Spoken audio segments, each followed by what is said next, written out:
Primera parte: conquista o invasión. Hombres europeos llegan a los Andes. 1533, 1542. Jimena Medinaceli.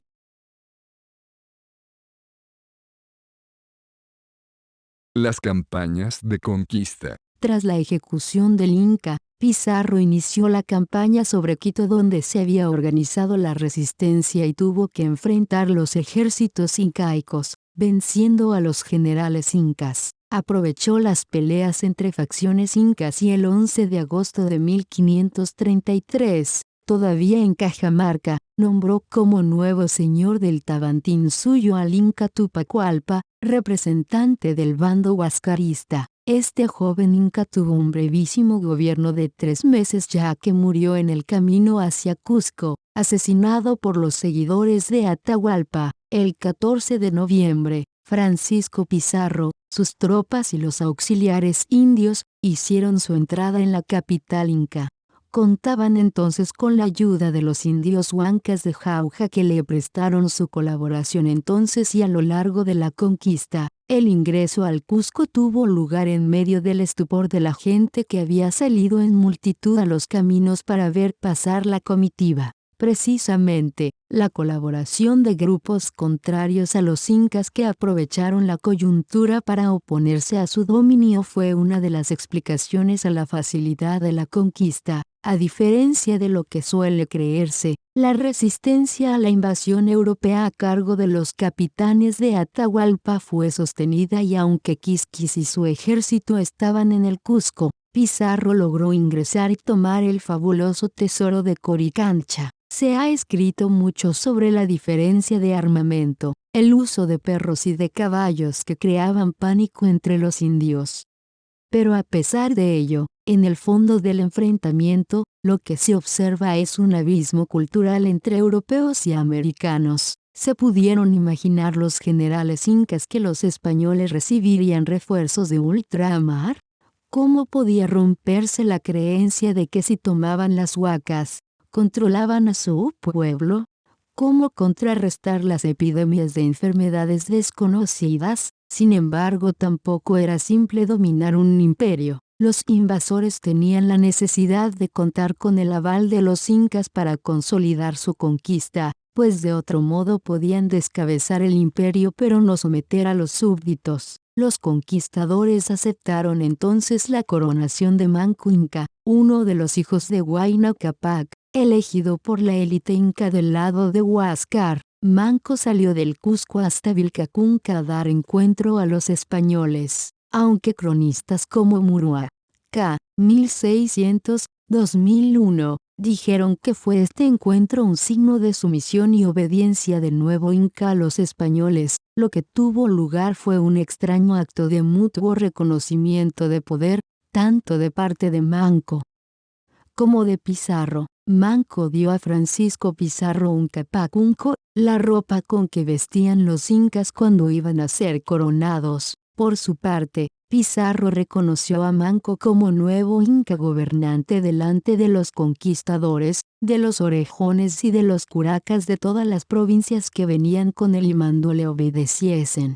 Para esta ocasión, llegó su hermano Pauyu desde la isla Titicaca, donde había estado escondido de la furia de los partidarios de Atahualpa. Tenía 18 años, y era solamente unos meses menor que el nuevo Inca. En el Cusco, hubo rituales consagratorios durante 30 días, sacando en procesión a las momias de los antepasados incas que indicaban estos rituales. Al parecer se celebraba la derrota de Atahualpa y el nombramiento de Manco Inca bajo el poder de los viracochas, y por lo tanto, como dice el cronista Garcilaso, no les resistieron en su conquista como pudieron, pues continuaban las pugnas entre las facciones incas, ejecutando a los generales de Atahualpa. Hasta este momento, los acontecimientos más notables ocurrieron desde el Cusco hacia el norte. En Trujillo, Francisco Pizarro recibió la noticia de los problemas que ocasionaba Diego de Almagro,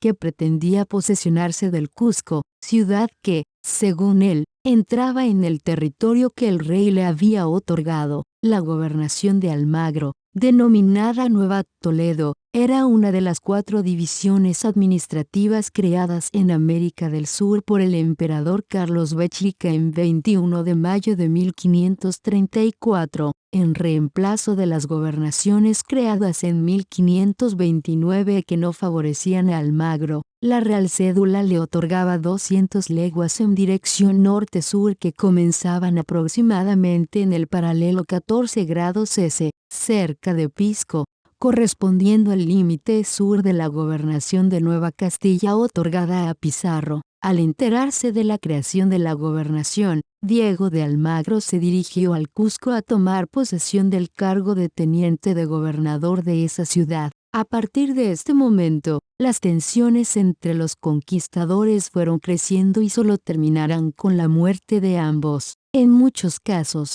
las explicaciones acerca de la conquista no tomaron en cuenta que la resistencia fue feroz, como ocurrió en Tenochtitlán, capital de los aztecas cuya fabulosa arquitectura fue totalmente destruida. Fue recién en la década de 1940 que se encontraron los restos del templo mayor azteca debajo de la catedral de la Ciudad de México. En los Andes, no hubo enfrentamientos en la capital sino estrategias distintas frente al invasor. La resistencia se trasladó a la selva durante 40 años y no fue sino en 1575, bajo el gobierno del virrey Toledo, que el último inca, Túpac Amaru, fue ejecutado. Entonces se pudo decir que terminó la etapa de la conquista. Entre las causas de la derrota, se menciona la superioridad en armas que trajeron los europeos: lanzas, picas, espadas, ballestas y armas de fuego como los arcabuces de mecha y algunos cañones, la mayoría de bronce y algunos de hierro.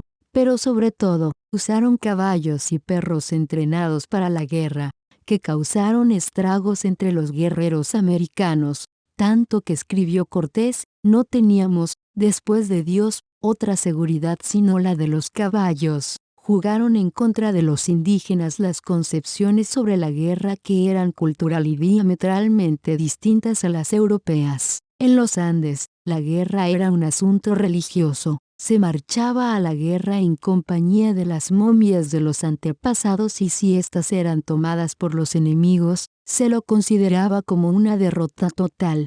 También se dijo que, en realidad, la conquista no hubiera podido llevarse adelante sin la colaboración de pobladores locales que, ansiosos de terminar con el dominio ya sea azteca o inca, optaron por colaborar con los extranjeros. Allí estuvieron tlaxcaltecas acogiendo a las huestes de Cortés luego de la Noche Triste y a los chachapoy y los huancas marchando con los españoles en Perú. Se sostiene que sin su auxilio, no solamente en la guerra sino en la retaguardia, por el apoyo dado por yanaconas y mujeres, la sobrevivencia de los españoles hubiera sido imposible. Se ha acuñado también el término de la Maliche, mujer amante del conquistador que abrió las puertas mediante su conocimiento de las lenguas locales y los códigos culturales que los conquistadores debían conocer para dominar a los pueblos. Así, mientras Cortés tuvo a Marina como su mujer y traductora cultural,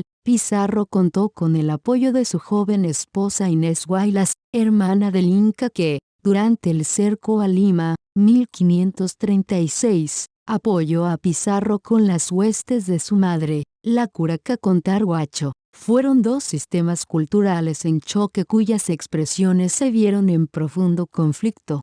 Este enfrentamiento, en toda su complejidad, es parte de la explicación del rápido sometimiento. Ya señaló en su momento Levi-Strauss 1952 que una de las fatalidades de los americanos fue su aislamiento geográfico, a diferencia de los europeos que estuvieron en contacto con Asia y África y tuvieron sociedades en constante mestizaje. Los americanos en cambio apenas tuvieron contactos esporádicos entre Mesoamérica y los Andes. Esta realidad tuvo consecuencias no solamente a nivel cultural sino incluso biológico, pues eran poblaciones que no habían desarrollado anticuerpos hacia enfermedades tan comunes como la gripe que hizo estragos en la población, y ni qué decir de otras enfermedades. Respecto a las epidemias, se sabe, Por ejemplo, que el Inca Huayna Cápac, que se encontraba en Quito, murió de sarampión o viruela, pues la epidemia llegó antes que las personas.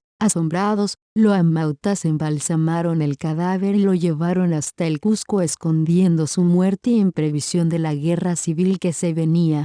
Figura 5. Muerte de Atahualpa. Murió Atahualpa en la ciudad de Cajamarca. Humanta Cuchun, le cortan la cabeza. Fuente, Guaman Poma, 1980, 1612.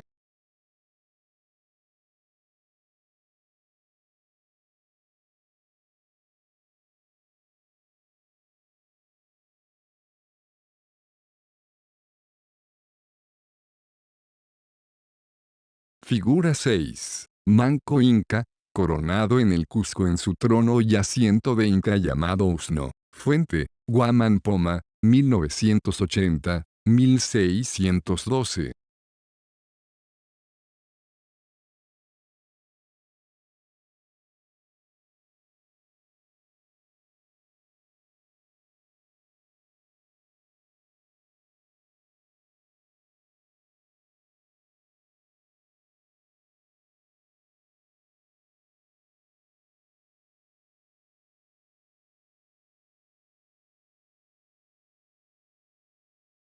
Figura 7. Mapa de las gobernaciones en Sudamérica en la primera mitad del siglo XVI según cédulas reales 1534-1539. Fuente, elaboración propia.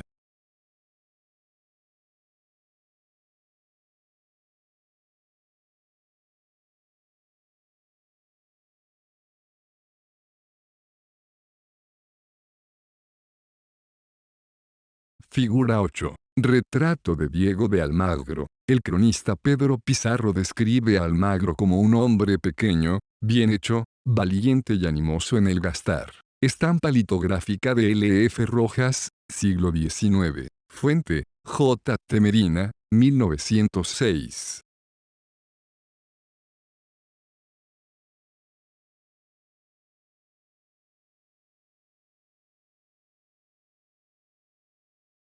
Autores del tomo 2. Evgenia Bridiquina, docente de la Universidad Mayor de San Andrés, La Paz. Jimena Medina Selly González, doctora en Historia, es docente titular de la materia Historia Prehispánica e investigadora del Instituto de Estudios Bolivianos, UMSA. Silvia Arce, historiadora especializada en investigación sobre sociedades del campo y de la ciudad del actual territorio boliviano, y sus procesos entre los siglos XV y A18, especialmente en temas relacionados con manifestaciones materiales de cultura, arte, arte popular, identidad y simbología. Pablo Quisbert, egresado de la carrera de Historia de la Universidad Mayor de San Andrés, La Paz, participó en varios proyectos relacionados con la historia colonial.